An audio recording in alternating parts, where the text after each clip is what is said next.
Good morning students, myself Dr. Sujata Mathur, Associate Professor Botany, BBD Government College, Chimanpura, Shahpura. आज हम BSc part third का second paper ecology से start करेंगे।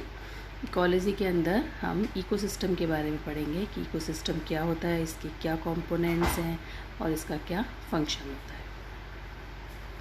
सबसे पहले हम पढ़ेंगे कि व्हाट इज़ एन इकोसिस्टम। तो ecosystem is a community of living things that interacts with each other and with the physical world. मतलब इकोसिस्टम के अंदर बोथ लिविंग और नॉन लिविंग थिंग्स आती हैं।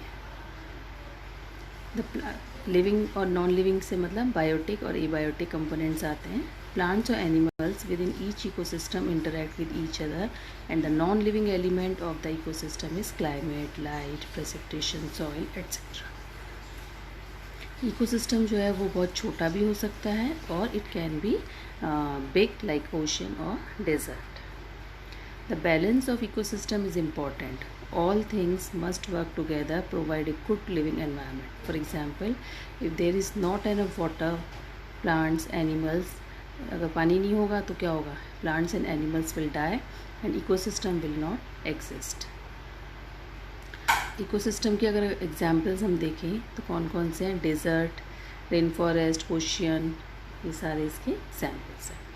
तो इकोसिस्टम अपन कह सकते हैं कि it is a basic functional unit of ecology and the term ecosystem was coined by Tansley. Definition जैसे हमने पढ़ लिया है कि group of organism interacting among themselves and with the environment is known as ecosystem. Thus, an ecosystem is a community of different species interacting with one another, with non-living things.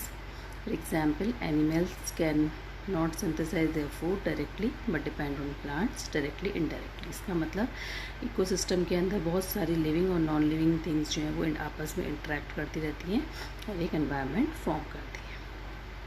अब ecosystem जो है ये दो type के होते हैं, natural ecosystem और artificial ecosystem.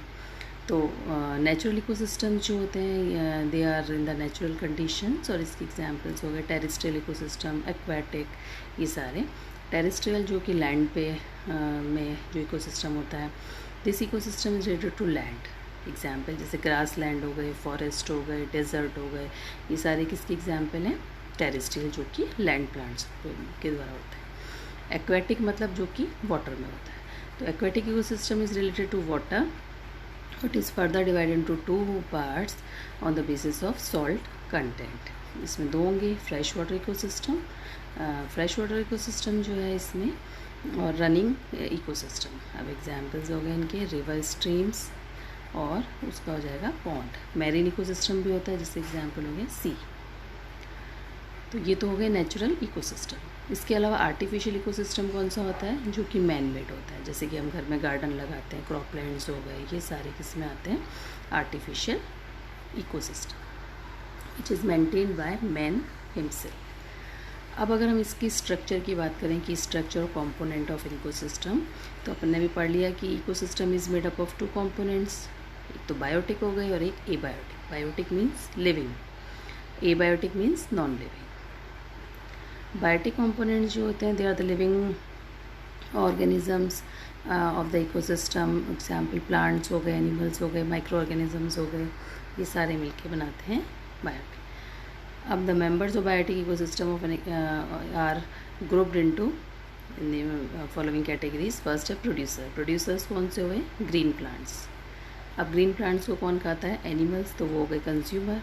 और माइक्रो ऑर्गेनिजम्स लाइक फंजाई वगैरह ये सब होते हैं डिकम्पोजर्स। तो इसका मतलब तीन मेन कंपोनेंट्स हैं इसके बायोटिक के, producers, consumers and decomposers. Producers जो होते हैं they are autotrophs. Autotrophs means ये अपना फूड स्वयं मतलब खुद बनाते हैं फोटोसिंथेसिस के द्वारा। तो producers synthesize their food themselves through photosynthesis. तो all green plants and trees are producers. Photosynthesis क्या होती है? एक रिएक्शन होती है जिसके द्वारा प्लांट्स जो हैं वो फूड बनाते हैं। फोटो मीन्स लाइट, सिंथेसिस मतलब बनना, formation. The green pigment called chlorophyll present in the plants, plant की लीफ में प्रेजेंट होता है और ये CO2 + H2O की रिएक्शन द्वारा सनलाइट की और क्लोरोफिल के प्रेजेंस में ग्लूकोज का निर्माण करता है। तो C6H12 6CO2 + 12H2O gives C6H12O6 plus 6CO2 और वाटर निकलता है। इस प्रोसेस को बोलते हैं हम फोटोसिंथेसिस। तो ये तो हो गए प्रोड्यूसर्स जो कि हैं ग्रीन प्लांट्स।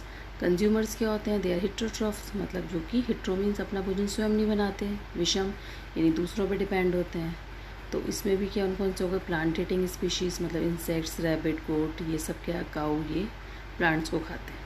तो इनका भी क्लासिफिकेशन हम कर सकते हैं। Classification of consumers are further divide into primary consumer, इनको हर्बीवोर्स कहेंगे। प्राइमरी कौन से हुए? जो कि ऑटोट्रॉफ्स यानी ग्रीन प्लांट्स को खाते हैं। तो ग्रीन प्लांट्स को कौन खाते हैं? इंसेक्ट्स वगैरह खाते हैं, तो इनको बोलते हैं प्राइमरी कंज्यूमर या herbivorous. Primary consumers are called herbivores as they directly depend on the plants for their food, so they are called plant eaters. Example: insect, rat, cow, horse, etc. Secondary consumers यानी कि इनको बोलते हैं primary carnivores. Secondary consumer कौन से हुए? जो कि मतलब किसको खा रहे हैं?